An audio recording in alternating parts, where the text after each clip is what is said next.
नमस्कार, राम राम, स्वागत है आपका। चलिए प्रारंभ करते हैं आज का विषय वस्तु। आज का जो विषय वस्तु है कि सबसे पहला प्रश्न होता है, जैसे हम जवान होते हैं तो विवाह कब होगा। यह समस्या आम हो गया है कि विवाह में विलम्ब होता है। तो कौन कौन से ऐसा रीजन जन्म कुंडली में होता है, कौन कौन सा ऐसा योग होता है जिसके कारण विवाह में विलम्ब होता है, और किस परिस्थिति में विवाह होता है, और विवाह कब होगा। सबसे बड़ी टॉपिक यह है कि विवाह कब होगा, किस वर्ष होगा। आज हम इसको समझेंगे। तो सबसे पहले एक जन्म कुंडली मैं बना लेता हूँ ताकि आप लोग को आसानी होगा। जन्म कुंडली जैसा कि आप भी जानते हैं कि 12 भाव इस तरीके से हम लोग खींचेंगे।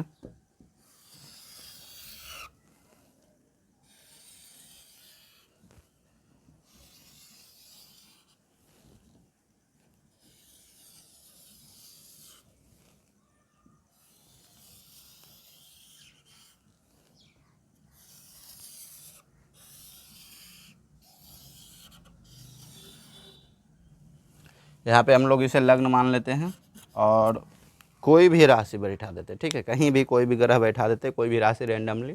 चलिए हम बैठा देते हैं 5 नंबर की। ठीक है, सिंह राशि 5 6 7 8 9 10 11 12 1 2 3 4। अब देखिए कि काम कैसे करता है, कौन सा सूत्र काम करता है। तो जब भी विवाह को देखना हो तो सप्तम, सप्तमेश और कारक, यह 3 चीज़ों को हम हमेशा पकड़ करके ही चलेंगे। यह 3 चीज़ पकड़ेंगे तभी समझ में आएगा कि विवाह कब होगा, विवाह का योग कब है। तो सप्तम स्थान जो कि लग्न से एकदम नीचे आएगा, यह इसके स्वामी सबसे पहले ग्रह बैठा लेते हैं ताकि आपको क्लियर हो जाए। तो रेंडमली कहीं भी ग्रह कोई भी बैठा लेते हैं। सूर्य, चंद्र, मंगल, बुध, गुरु, शुक्र, शनि, राहु। अब आप देख पा रहे होंगे कि 7 ग्रह बैठा दिए हैं, 9 उपग्रह राहु के तो भी बैठा दिए हैं, 12 लग्न, 12 राशि जो है सब कुछ बैठा चुके हैं, 12 भाव रेडी है हमारा। तो सबसे पहला सूत्र हम क्या देखते हैं, हमारा सप्तमेश कौन है। सप्तमेश कौन है, तो देखिए सप्तम स्थान में कुंभ राशि है, कुंभ राशि का स्वामी शनि हमारा सप्तमेश हो गया। तो सप्तमेश शनि, सप्तम भाव पे या सप्तमेश पे पड़ने वाली दृष्टि, तो सप्तम भाव पे दृष्टि सूर्य की आ रही है।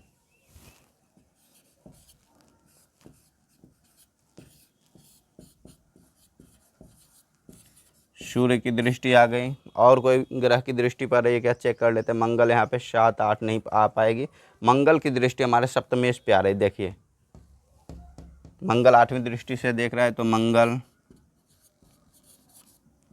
दूसरी चीज सप्तमेश बैठी कहाँ है, तो सप्तमेश बैठा है गुरु की राशि में।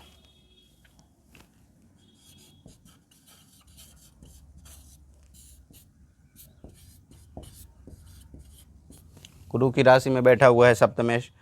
अब देखते हैं कि लड़का है या लड़की। यहाँ पे 2 चीज़ें काउंट किया जाता है कि अगर लड़का हो तो शुक्र की महादशा अंतर्दशा में, और लड़की हो तो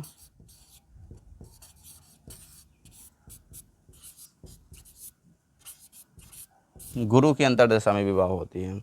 अब इसे हम लोग समझेंगे। सबसे पहले देखिएगा जन्म कुंडली खोल करके कि यह बैठा कहाँ है, इस पे किसी की दृष्टि तो ना ही आ रही है। तो बैठा हुआ है गुरु के स्थान पे, दृष्टि आ रही है मंगल की, सप्तम भाव पे दृष्टि आ रही है सूर्य की। ठीक है, और अगर यह मान के चलिए लड़का है तो गुरु है, लड़का है तो शुक्र है, लड़की है तो गुरु है, मान के चलिए लड़का का कुंडली है। अब हम लोग 1 2 चीज़ें और देख लेती है कि शनि की 7.5,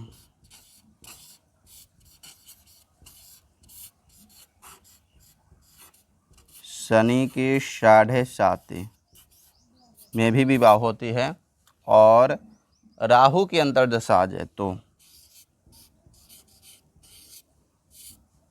राहु का टाइम पीरियड में भी विवाह होता है। तो इसे हम लोग मिलान कैसे करेंगे इसको समझते हैं कि सबसे पहले हम शनि को पकड़ें और यह जातक का दशा देखेंगे।